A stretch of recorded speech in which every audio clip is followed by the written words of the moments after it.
Last month, following an appearance on The Howard Stern Show, Ernie Hudson, he garnered attention for his comments about Columbia Pictures, the studio, of course, behind Ghostbusters, saying that during the making of the original 1984 film, he had felt selectively pushed aside, adding that the studio wasn't inclusive and throughout the years continued not to be. While at this time, Hudson he would go on to question his involvement in the upcoming Ghostbusters sequel, a recent interview with Looper would provide a much more positive update, with Hudson saying that the producer of the next Ghostbusters, Afterlife director Jason Reitman, he had assured him that the character of Winston will be very much part of the franchise. Hudson would also now praise the script for the upcoming sequel, proclaiming that it was great and a lot of fun. Now, in yet another update, a new interview with Yahoo was just released. And Hudson he has again talked about some of the issues he's had with Columbia Pictures, saying that they couldn't have paid him less money. Speaking not only about his salary, but the highly lucrative merchandising deals that he lost out on.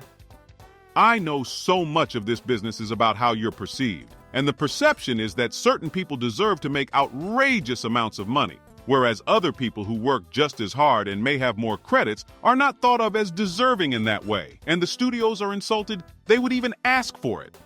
Now Hudson, he wouldn't blame Columbia entirely, as over the years he's made it well known that some of those he thought were in his corner didn't have his best interest at heart.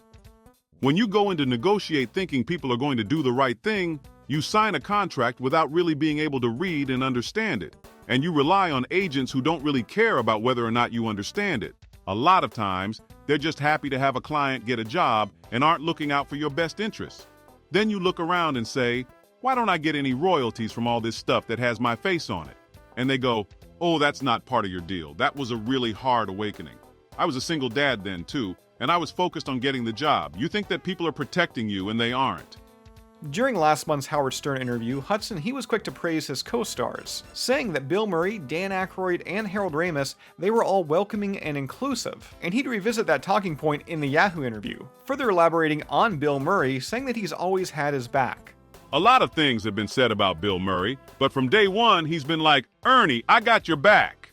He's the one who always says, I will not do another Ghostbusters movie unless Ernie's involved. That's unusual in this business. While Hudson's return in the next Ghostbusters, it is yet to be officially confirmed by Columbia Pictures Ghost Corps. As revealed last week, Kumail Nanjiani, Patton Oswalt, James Acaster, and Emily Ellen Lind have all joined the cast alongside Afterlife stars Paul Rudd and Carrie Coon.